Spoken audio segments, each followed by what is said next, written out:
Yeah, thank you. Once again, welcome on DataOps Meetup. Piotr, stage is yours. Welcome. All right. Hello, everyone. So let me share my screen.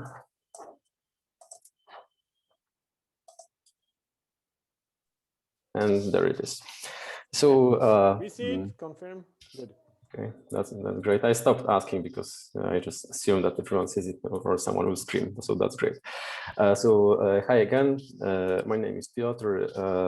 Today I'll talk about Alternator, which is the open source implementation of the DynamoDB API manufactured at ZelaDB, a company where I currently work.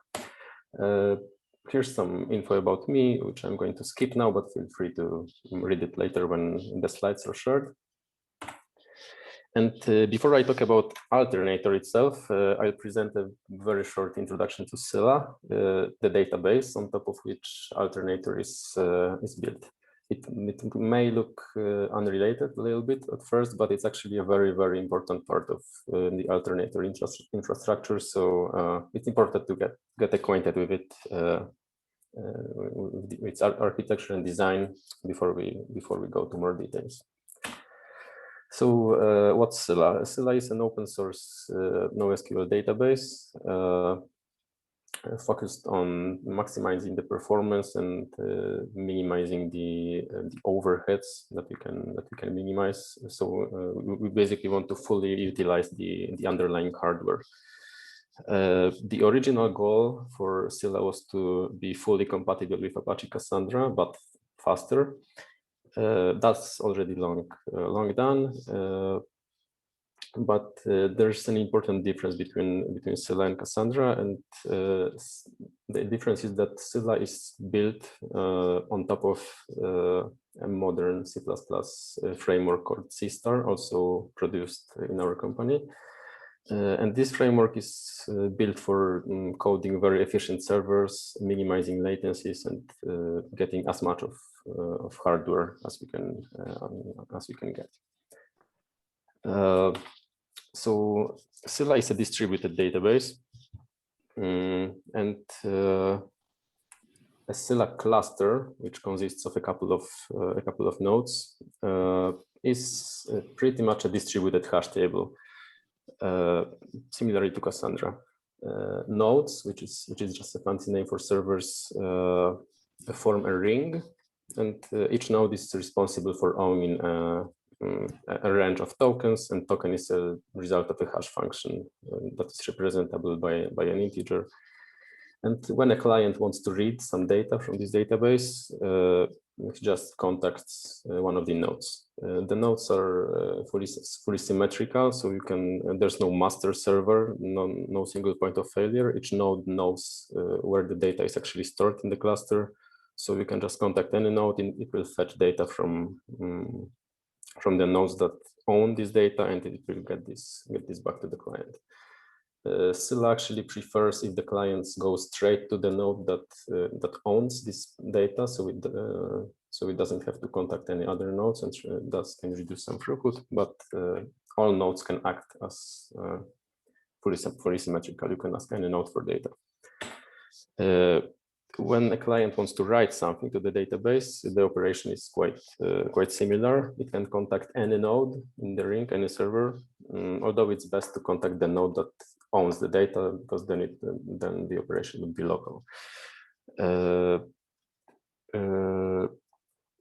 One important thing is that the replication level is fully configurable, so you can define how many copies of data you want to store in the database, and you can also balance high availability versus consistency guarantees by specifying a consistency level.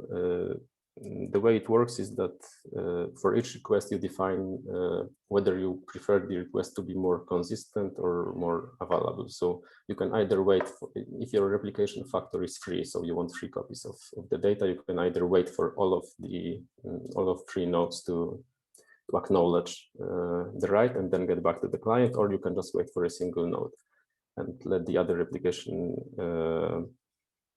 happen in the background. Right.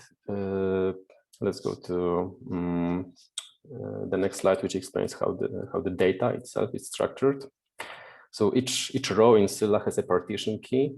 It's quite similar to a key in SQL, but it works a little bit differently.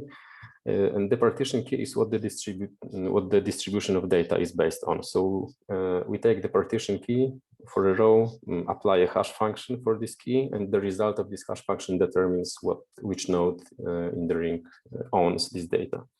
Within a single partition, you can also define a clustering key, which is ordered and allows skipping multiple rows in a partition. And here's the first hint why I'm talking about these details. Because these keys, partition key and clustering key, are extremely similar to what hash key and range key are in DynamoDB. And that's no coincidence, actually, because this model that Zela has is based on Cassandra, and Cassandra is in turn based on the well-known Dynamo paper. And this Dynamo paper is also one of the grandparents of DynamoDB. So this common ancestor, the Dynamo paper, allowed us to proceed with Alternator project more easily because we kind of have a similar data model in a way. A side note, one thing that Zela does differently from many other databases is that we're based on Sister, which is this very specific framework that enforces thread per core architecture combined with a shared nothing model. So we don't use these traditional pools of threads that do some jobs asynchronously, but instead we bind a single thread to each logical core in the CPU. So threads only communicate with each other explicitly with log-free queues. And we prefer that these threads use everything that they can exclusively. So they have their own CPU, their own part of memory, their own network queues, and so on. Zela has its own CPU schedulers, its own memory allocators, its own IO schedulers. So it's almost an operating system. It just happens to run on Linux, but we try to manage everything by ourselves. And now the centerpiece of the presentation, what is Alternator? First of all, Alternator is Zela, but it's just another API that we support in Zela. That's important because someone might think that Alternator may be a translation layer, that's a separate sidecar program that gets some requests and translate them to something that Zela understands. It's not like that. It's just Zela.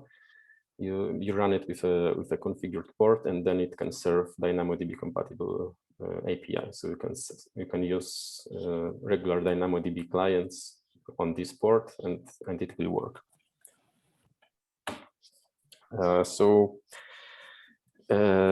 Alternator and Zela's regular protocol, which is CQL, Cassandra Query Language, have some differences which are quite interesting, and I'll describe some of them here. In order to run Alternator, you just run Zela, but you just add a couple of extra parameters to enable this additional API. First of all, you need to specify the port on which the DynamoDB API will be served, and the next important thing that we have is specifying a write isolation level. This isolation configuration is not something that you would see in DynamoDB ever. It's very Zela specific, and it's a very important thing. I'll have a separate slide about it later. When it comes to how Alternator differs from Zela, I'll just start with what's not different from Zela. You can say that Alternator is just one of the front ends that Zela supports, but the whole storage layer remains the same. And that in particular means that if you already know Zela from the DevOps perspective, you know how to manage it, you know how it handles caching, repairs, backups. and so on, you'll also automatically gain the same knowledge for Alternator for free. So, so it's quite good. We also use the same monitoring framework, which I'm going to show later because it's quite interesting. It gives DynamoDB nice observability. And basically we have lots of tools that that Zela has, and they also work for Alternator. Right. So the first real difference is that Zela's CQL protocol is a binary protocol, so it's quite efficient. Alternator and DynamoDB, on the other hand, use JSON over HTTP, which is not the most efficient protocol ever. That I could ever use. So that adds quite a bit of overhead, but on the other hand, people find it usually easier to use DynamoDB API than to use SQL. So perhaps that's why that's one of the reasons why DynamoDB is that popular. When you're using Zela and want to enable Alternator as well, we do not encourage using both of the frontends at the same time on the same data. So you should just pick one and not the other. But we also have some SQL specific features that you can use with Alternator, and they are quite useful, which I'm going to show later during the demo as well.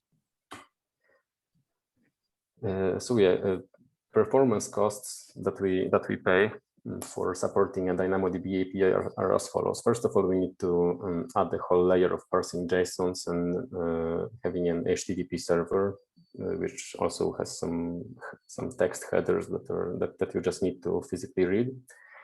One more important thing is that Zela is able to optimize some statements by preparing them. So you just send the text form once, it gets prepared on the server, and then you can just send an ID which is shorter and takes less time. There's no such thing in DynamoDB, so it's going to be considerably slower in that manner. And also, since Zela is based on thread per core model, we prefer that our drivers know to which core of the CPU send the request. There's no way to do that with DynamoDB. Right. The most notable difference, which is quite important also from the user perspective, is that for Zela, each node is symmetric, so the client can know all nodes and just contact any of them or contact a specific one that is known to have some specific data, but that's not how DynamoDB works. DynamoDB is accessible via a single endpoint, which is just an address. And it actually hides everything. You don't know how many nodes are there in DynamoDB. You don't need to care as a user what happens, because DynamoDB solves it just by accepting everything, but by this one endpoint. Zela doesn't work that way, because every single Zela server is just a machine on which a single did someone ask a question? Because I heard something. Okay. Maybe you should just no. Right. Give me a sec. Okay. Got it. Maria. వీడు ఆడుకునే time ఏంటంటే సాయంత్రం Can we maybe mute everyone? పెడితే 3 track ఆడుకుంటాడు అంతే. అదే time ఉంది, ఆ టైంలో వాడుకోడు. Okay. Yes, done. Okay, thanks.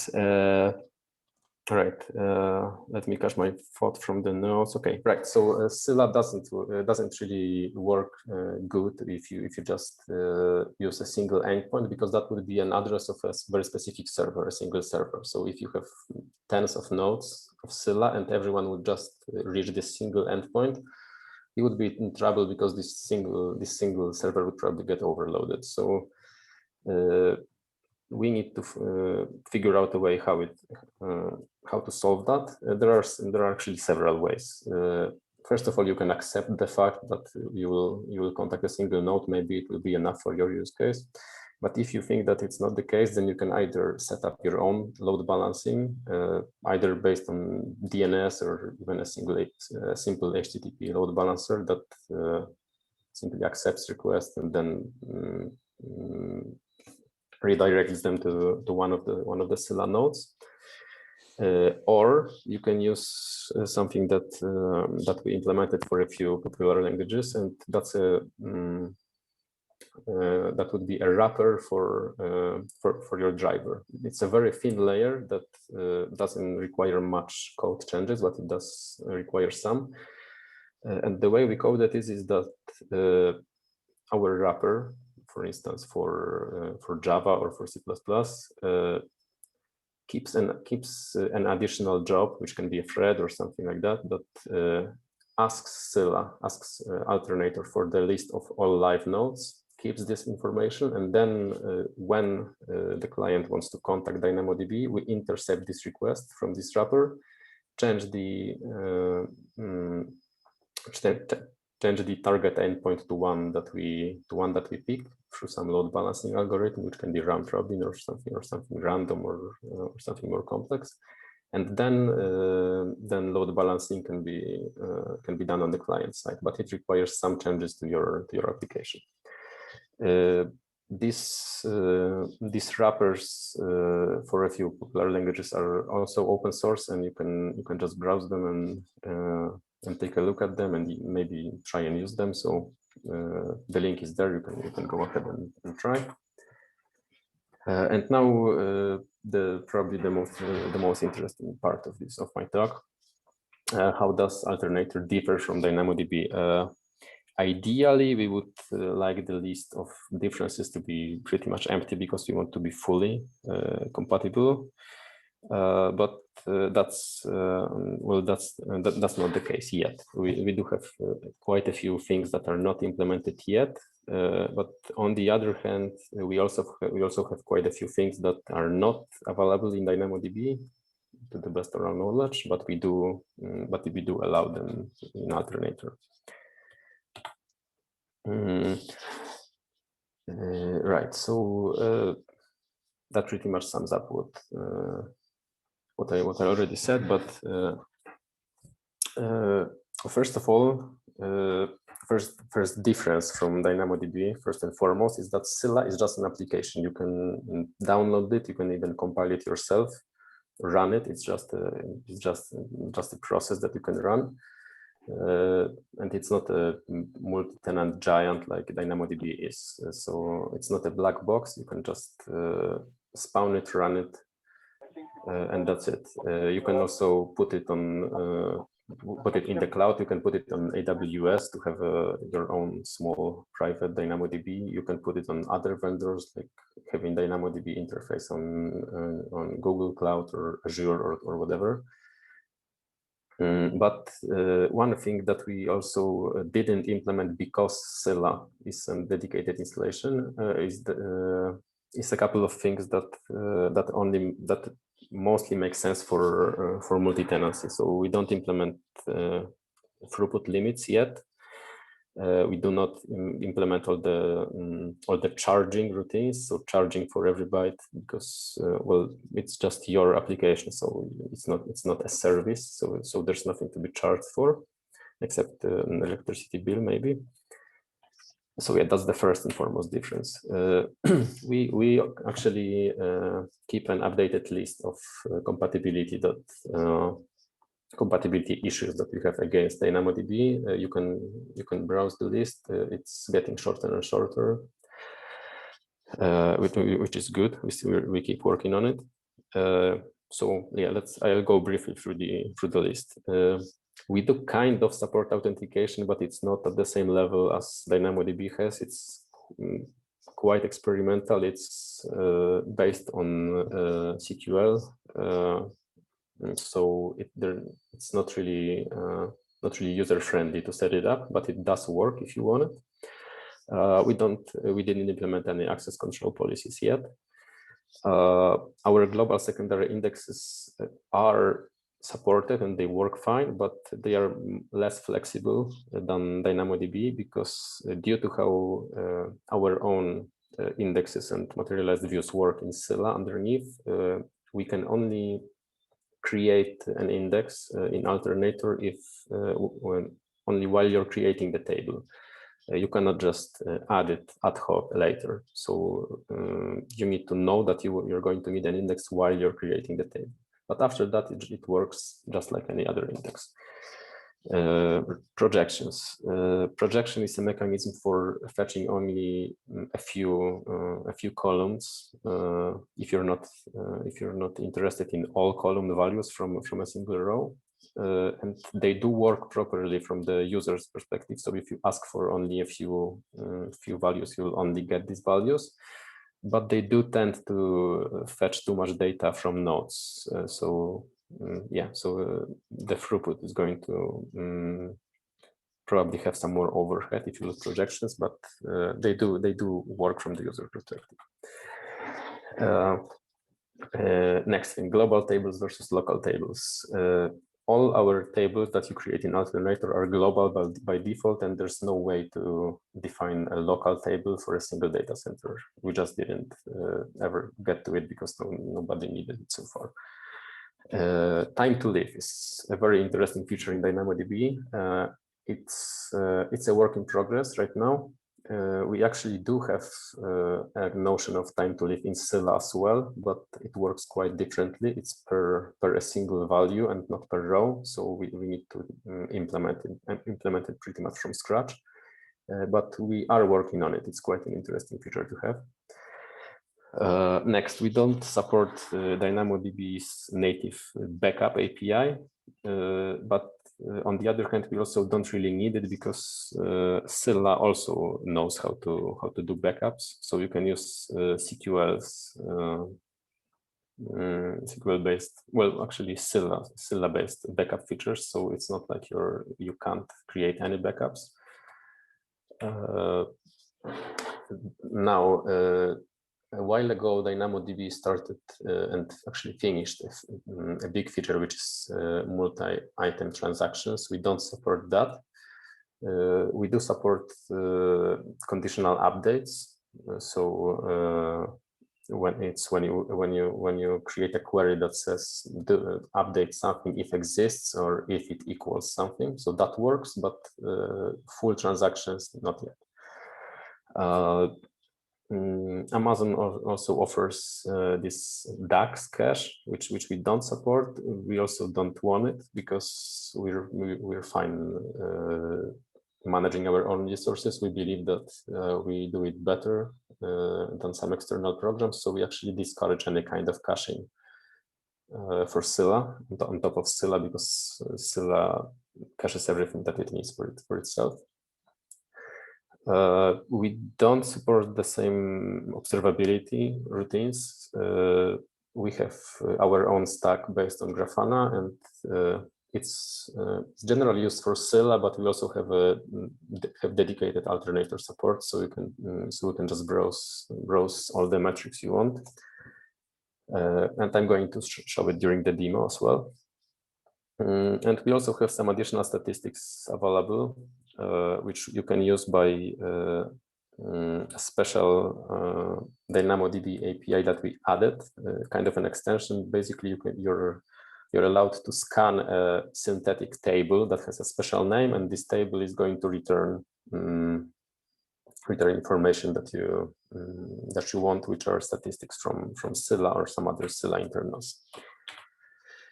Now, the one really huge difference, as I mentioned before, between Alternator and DynamoDB are these isolation policies, which are customizable in Zela because we needed to do it that way. And yeah, this difference deserves a separate slide. So when it comes to conditional updates, Zela uses lightweight transactions, which is something that we have, and it's based on the Paxos algorithm. And it's substantially different from what DynamoDB does, because from what we know, it has a notion of leader nodes that coordinate transactions for given partitions. So So yeah, so it's just really a different model. So we needed to figure out how to implement it with our lightweight transactions so that it works fine. And there are a few ways a user can define what's the right isolation policy, and it matters because it depends how much you prefer well, consistency guarantees over performance and whether you need it at all. First one that you can configure is always use lightweight transactions, and that means that even regular writes that aren't conditional always use these transactions as well. So the isolation guarantees are really strong here, but there's also a performance penalty because these transactions are substantially heavier than just a regular write operation. The other thing that you can turn on is that if you're sure that you're not using conditional updates at all and you're not planning to use them, you can just set it up that regular write requests will be fast because they won't be using transactions. And if someone tries to use a transaction, a lightweight transaction, so a conditional update, it will just return an error, which is also safe and fast as long as you don't need these conditional updates at all.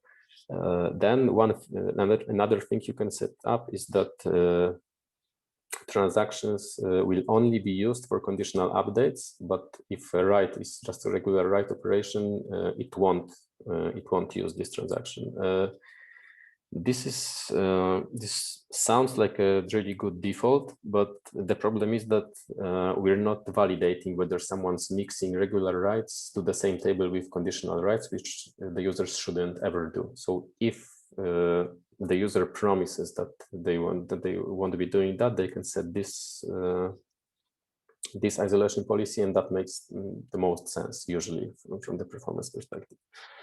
And the last configuration is actually here only for historical reasons. Don't ever use it because even its name is like prohibitive. It just never uses transactions, so it's really fast, but it's also you're going to have consistency problems as soon as you use conditional updates. So just don't ever set it up like that. Now let's try some. Try to see some alternator in action. Running alternator is again simply running Zela, but you need to add two parameters. One is alternator port, and you just set it up to something like 8,000, and you define write isolation for anything that any value that I explained before. If you want to try it at home, you can use Docker, or you can compile it yourself, or you can use Zela Cloud. There are many options to pick from, but Docker is probably simplest. I already have my alternator installation ready because I don't trust Docker enough to use it in a live demo, so I already have it. By the way, we can check if it works because if we try localhost on port 8000, which is where Alternator runs, we have a health check that you can try, and if it says healthy, then it means that we have this DynamoDB API up and running on top of Zela. Okay, let me get back to the presentation. So first, let's check that it actually works, that we can send a DynamoDB request to this alternator that I have set up, and that it returns something sensible. I'm going to use AWS client that I have installed. We're just specifying a local address here. That's where Zela runs the alternator port on, and I'm going to create a table with some simple attributes. I have this script ready here, so let's just try and do it. Okay. Right, so maybe I'll make it larger.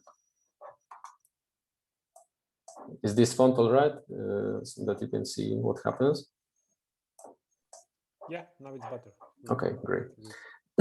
Right. So what I've done here is send a local request with an AWS client for DynamoDB.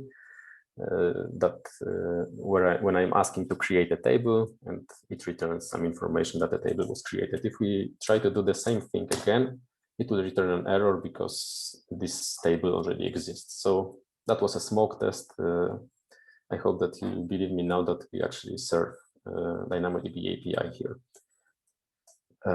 So let's get back to something more serious. DynamoDB, actually AWS created a very nice demo application, which I'm going to shamelessly use here because it's basically a distributed game server that lets you play tic-tac-toe based on DynamoDB API. It was coded by AWS people to show that that your DynamoDB works and see how you can code applications. But it also happens to be a perfect example for Alternator because you can also play it locally on Alternator. So now I'm going to turn on this DynamoDB tic-tac-toe example app. I just downloaded it from the repo and now I'm going to run it. All right. It uses a port 5000 for this for players to use, and I specified that we're using a local DynamoDB, which is actually Zela with Alternator and under port 8000. And now let's run a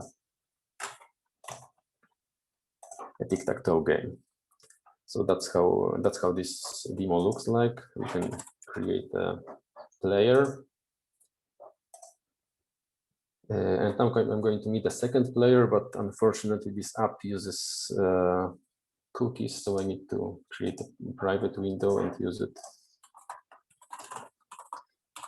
in there to have a second player that we can play with. Let's call him Mark. Okay, hello Mark. Now we're going to create a game. I'm John now, so I'm going to ask Mark, my alter ego, to play. You can see that we have an invitation for playing a game. I accept. We can have a very simple and very stupid game of tic-tac-toe where Mark is going to win. Okay, great. So yeah, Mark won. You can see that this tic-tac-toe game worked as expected, and now we're going to spend a few minutes looking what happened inside in Alternator. So first of all, let's see if any tables got created, because we would prefer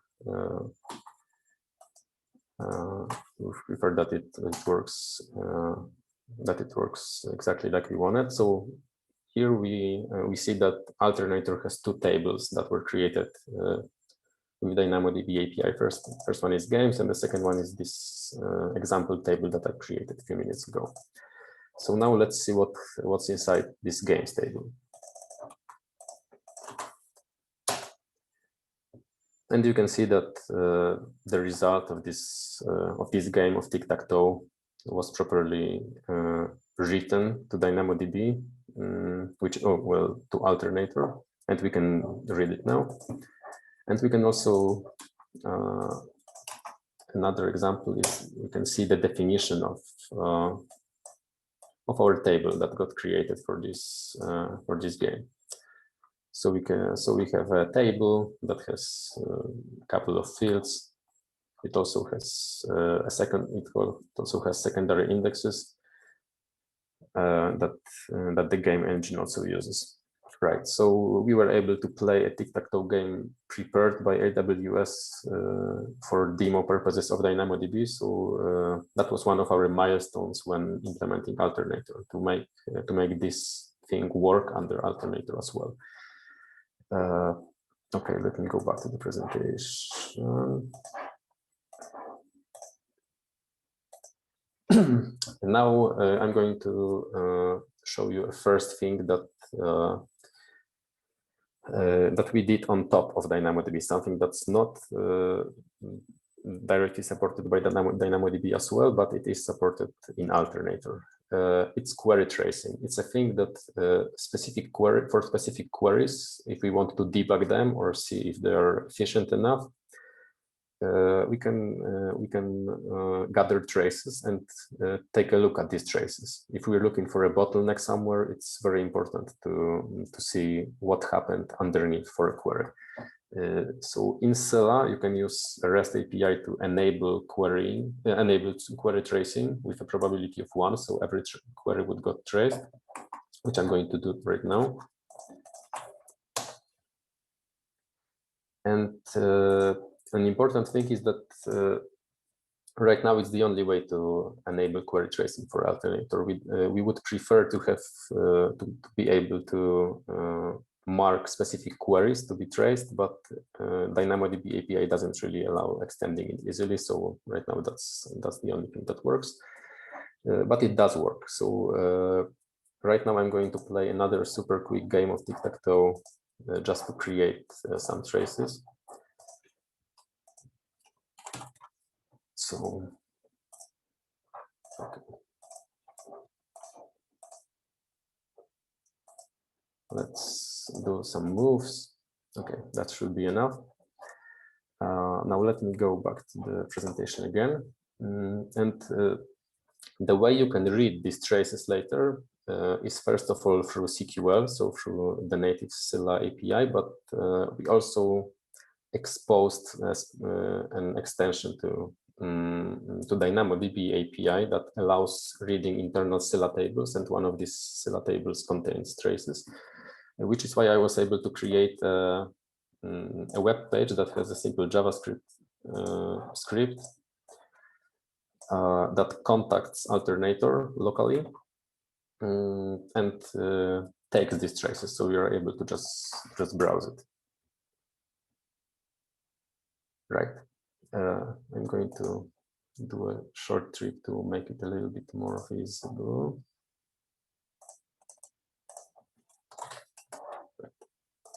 Okay, and here on this page, basically what happened is that this page locally contacted Alternator and fetched every tracing information that it could. And it's a pretty low level thing, but it's nonetheless really important. If you know what happens here, you can see also timestamps of how much time elapsed for each stage. So you can easily find the bottlenecks in your model. Yeah, you can just browse it and see for yourself. You can see that getting an item, so reading something, is a quite short thing. It doesn't have a lot of steps. But on the other hand, updating an item, which uses conditional updates, is quite a long operation, and it takes much more time. But yeah, I'm basically showing you this. So that you can see that it's an additional observability that regular DynamoDB doesn't really have, but we do. And well, you don't have to pay for it every time you request it, because it may sit on your local server. All right. One more thing is Alternator monitoring. We do have a monitoring stack that is based on Grafana, and I'm going to launch it in a few seconds, and you can see how it works. If you want to check it out yourself, it's also open source. You can just download it and run it. It's based on Docker, so if you just start monitoring the script, and then you can enjoy your metrics on a port 3000. So now I'm going to run these metrics. This is again something that we do have, and it's quite nice. And it's not, the Grafana is not something that's readily available for DynamoDB itself.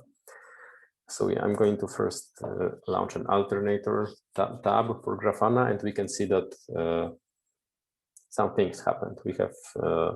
We had get item operations from DynamoDB. We had some put item operations. So as you can see, it's really easy to browse what happens in your cluster of Alternator. And what's also really important, especially if you're if you're taking care of a cluster of some database, is that these are specific for Alternator. So you have DynamoDB API items that you can see and browse what happened. But we also, you can also browse all the stuff from down below, from Zela, because underneath Alternator is Zela. So you can also browse some other very important statistics. You can see how many reads were performed in the database, in the cluster. You can see how many writes were there. You can see how well your cache works. So yeah, it takes some expertise to know what happens here, but it's really good observability, and you can debug lots of bottlenecks and lots of issues just by using Grafana, and it works out of the box because Alternator is just an API on top of Zela. Okay, so that pretty much sums up my presentation. Again, Alternator is an open source implementation of an API that's compatible with DynamoDB. It's built into Zela, which is a high-performance database, and you can, since it's just a database that's a binary process, you can run it anywhere you want. You can run it on AWS, or you can run it on any other vendor like Google or Azure. You can run it locally. You can set it up on your laptop, on your data center, whatever you wish. And the whole ecosystem of Zela, which includes monitoring, backups, all kinds of tracing, everything, is also available for Alternator. So you gain observability and other tools for free. And that's pretty much it. Thanks, everyone. If anyone has questions, I'll be happy to answer.